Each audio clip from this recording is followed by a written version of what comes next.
یہ مناسب تھا کہ خدا نجات کے بانی کو دکھوں کے ذریعے کامل جلال تک پہنچائے۔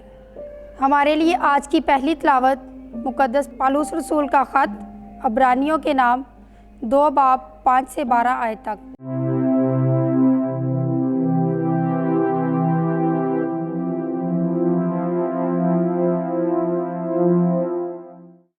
اے بھائیو، خدا نے اس آئندہ جہان کو جس کا ہم ذکر کرتے ہیں فرشتوں کے اختیار میں نہیں رکھا، بلکہ کسی نے کہیں یہ گواہی دی کہ انسان کیا ہے کہ تو اسے یاد فرمائے، یا آدم ذات کہ تو اس کی خبر گیری کرے۔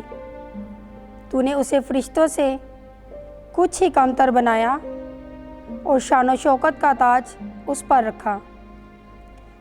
تو نے تمام چیزیں اس کے قدموں کے نیچے کر دی ہیں۔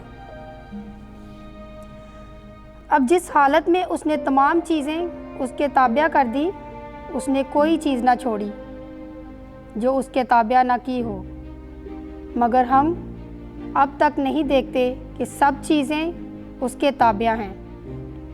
البتہ ہم یسوع کو دیکھتے ہیں جو موت سہنے کے سبب سے شان و شوکت کے تاج سے آراستہ ہے، جس کو فرشتوں سے کچھ ہی کم تر کیا گیا تھا، تاکہ خدا کے فضل سے سب کے لیے موت کا مزہ چکھ سکے،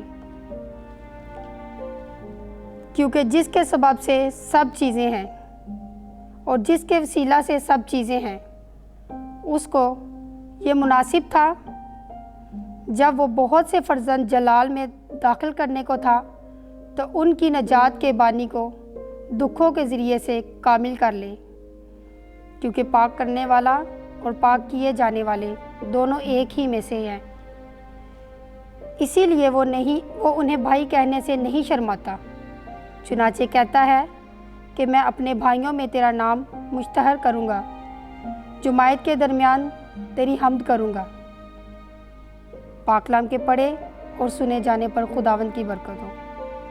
خداوند کا شکر۔ ہمارے لیے آج کا زبور 8، جس کا جماعتی جواب ہے، تو نے اپنے بیٹے کو اپنے ہاتھ کے کاموں پر اختیار بخشا۔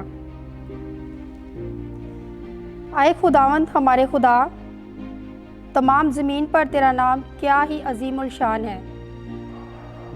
تو انسان کیا ہے کہ تو اسے یاد فرمائے، یا آدم ذات کیا ہے کہ تو اس کی خبر گیری کرے۔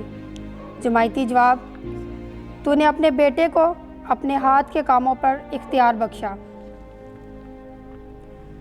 تو نے اسے فرشتوں سے کچھ ہی کم تر بنایا ہے اور شان و شوکت کا تاج اس پر رکھا ہے۔ تو نے اس کو اپنے ہاتھ کے کاموں پر اختیار بخشا ہے۔ تو نے تمام چیزیں اس کے قدموں کے نیچے کر دی ہیں۔ جماعتی جواب، تو نے اپنے بیٹے کو اپنے ہاتھ کے کاموں پر اختیار بخشا۔ سب بھیڑ بکریاں اور گائے بیل، بلکہ سب جنگلی چوپائے، آسمان کے پرندے اور دریا کی مچھلیاں اور ہر ایک چیز جو سمندر کی راہوں میں چلتی پھرتی ہیں۔ جماعتی جواب، تو نے اپنے بیٹے کو اپنے ہاتھ کے کاموں پر اختیار بخشا۔